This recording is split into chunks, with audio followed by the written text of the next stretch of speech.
Þá tekur til máls Þorvaldur Gylfason. Gjörðu svo vel.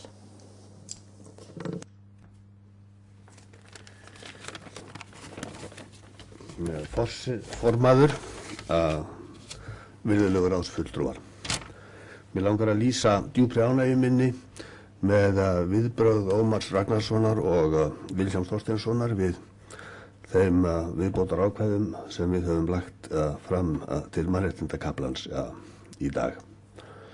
Og mér langar einnig að bregðast við því sem kom fram í máli Pawels Bartoszek og Eiríks Bergmanns Einarssonar. Sko, við í A-nefndinni teljum að menningararfur íslensku þjóðarinnar verðskuldi sérstakt ákvæði og vernd í nýrri stjórnarskrá.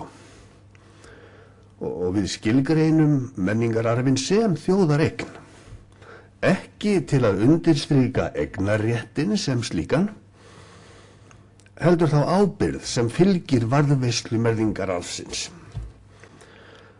Við höfum þjóðareignarákvæðið menningararfinn næst á undan alveg samskonar þjóðareignarákvæði náttúruauðlindirnar, einmitt til að undirstrika hliðstæðuna.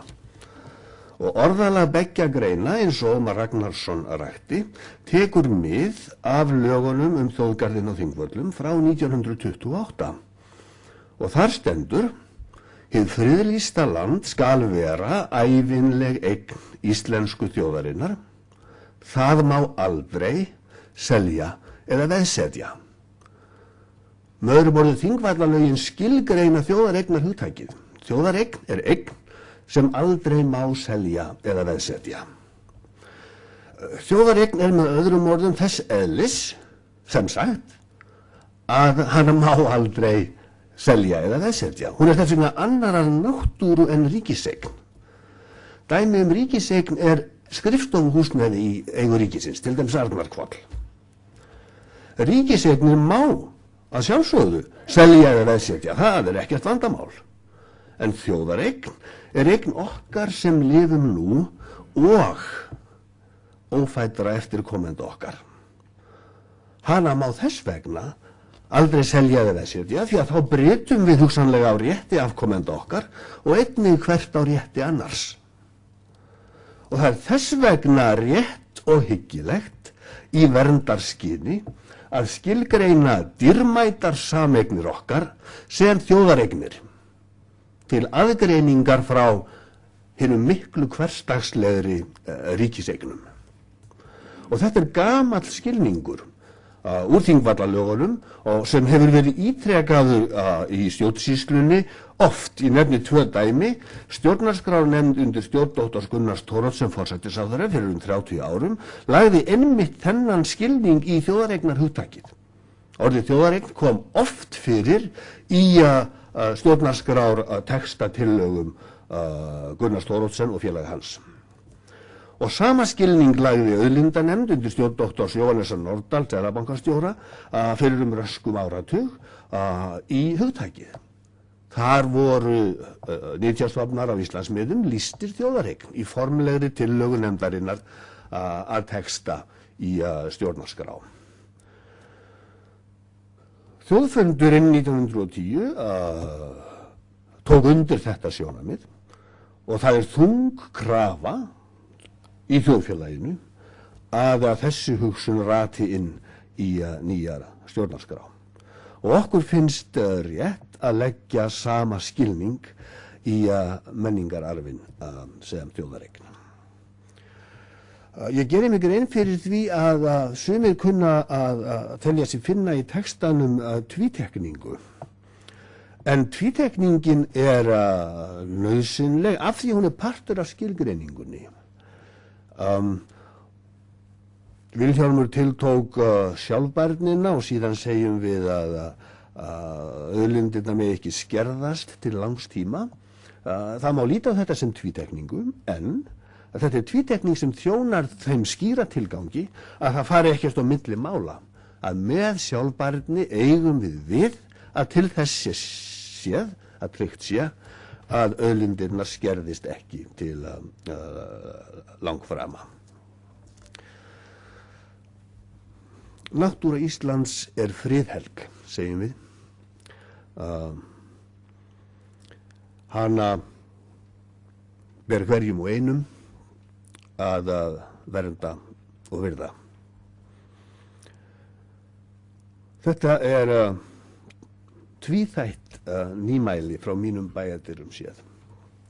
Með því að lýsa náttúruna friðhelga til jafns við friðhelgi einkalífs og friðhelgi eignarréttar annar staðar í mannréttindakaflanum erum við að undirstrika mikilvægi náttúrunar og gagnkvæman rétt hennar gagnvart okkur mönnunum. Og mér er ekki kunnugt svo afdráttarlaus náttúruverndar ákvæði í stjórnarskrám nálægra landa þótt til séu dæmi fjarlægari lönd sem hafa stigið skref í þessa átt. Og málið er þetta, við höfum ekki leyfi til að níða náttúruna, hvorki hennar vegna, né okkar sjálfra. Og í annan stað er réttur þjóðarinnar til heilnæms umhverfis og óspilltrar náttúru skilgreindur í okkar texta sem mannréttindi. Og þetta gerum við til að hnykkja á mikilvægi þess að við virðum og verndum umhverfið. Og með því að skilgreina umhverfisréttin og þá einnig þjóðareign náttúruauðlindanna sem mannréttindi í samræmi við alþjóðlega mannréttindasáttmála sem Íslendingar hafa staðfest, miðum við að því að hefja umhverfið og auðlindirnar á hæsta stig sem hugsast getur. Sem er nokkuð góð íslenska, séra Matthías hefði getað talað hæsta stig sem hugsast getur, úr því að Vilhjálmur kvartaði undan því. Við setjum markið reyndar jafn hátt í þeim greinum sem fjalla menntun og heilbrigðisþjónustu og almannatryggingar sem njóta nú verndar í stjórnarskrá samkvæmt okkar tillögum í fyrsta skipti. En friðhelgi náttúrunnar þýðir þó auðvitað ekki að við megum ekki nýta hana, en það segir sig sjálft. Friðhelgin þýðir að við þurfum að sýna náttúrunni tilhlýðilega virðingu við nýtingu hennar í okkar þágu. Og sama á auðvitað við friðhelgi eignarréttarins, stjórnarskrártillögur okkar leyfa, líkt og gildandi stjórnarskrá, að eignarréttinum séu settar tilteknar skorður. Og þess vegna leggjum við, eins og formaður nefndarinnar Silja Bára Ómarsdóttir lýsti, til svofellt ákvæði samkvæmt fyrirmynda í þýsku stjórnarskráni: nýting eignarréttar skal ekki ganga gegn almannahag. Að lokum þetta ákvæðinu rétt almennings til aðildar að dómsmálum varðandi mikilvægar ákvarðanir sameiginlegar auðlindir og umhverfi er ætlað að hjálpa fólki. Því er ætlað að hjálpa fólki við að leita réttar síns gagnvart þeim sem spilla náttúru landsins. Eins og nú háttar geta dómstólar vísað frá slíkum málum með þeim rökum að Jón og Gunna eigi ekki lögvarða hagsmuni. En nái nýja ákvæðið fram að ganga, sem ég vona, verða dómstólar að taka slík mál til umfjöllunar. Og við það mun vænkast réttur þeirra sem vilja standa vörð náttúruna. Ég þakka hljóðið. Þorvaldur Gylfason, gjörðu svo vel. Já, formaður, góðir ráðsfulltrúar. Mér langar að þakka þeim sem tekið hafa til máls vel fyrir margar góðar ábendingar sem við í A-nefnd munum að sjálfsögðu skoða mjög vandlega. En það eru tvö efnisatriði sem mér langar til þess að taka upp.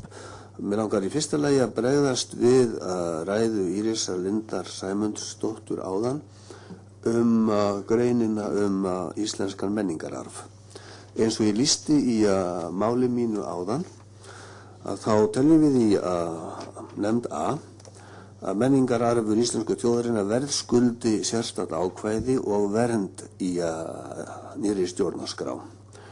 Bæði arfsins vegna sjálfs og vegna þessara hlutæðu við náttúruauðlindir í þjóðareign sem fjallað í greininni strax á eftir. Og ég tel að túlkun greinarinnar sé ekki neinum sérstökum vafa undirorpin. Ég ætla að fá að lesa greinina fyrir ykkur fyrst, hún er bara 2 línur og túlka hana svo. Þjóðareignir sem heyra til íslenskum menningararfi, svo sem þjóðminjar og fornrit, má hvorki eyðileggja né afhenda til varanlegra eignar eða afnota, selja eða veðsetja. Þið heyrið rímið við orðalagið úr Þingvallalögunum frá 1928 sem ég lýsti áðan. Takið eftir því hvað greinin segir ekki.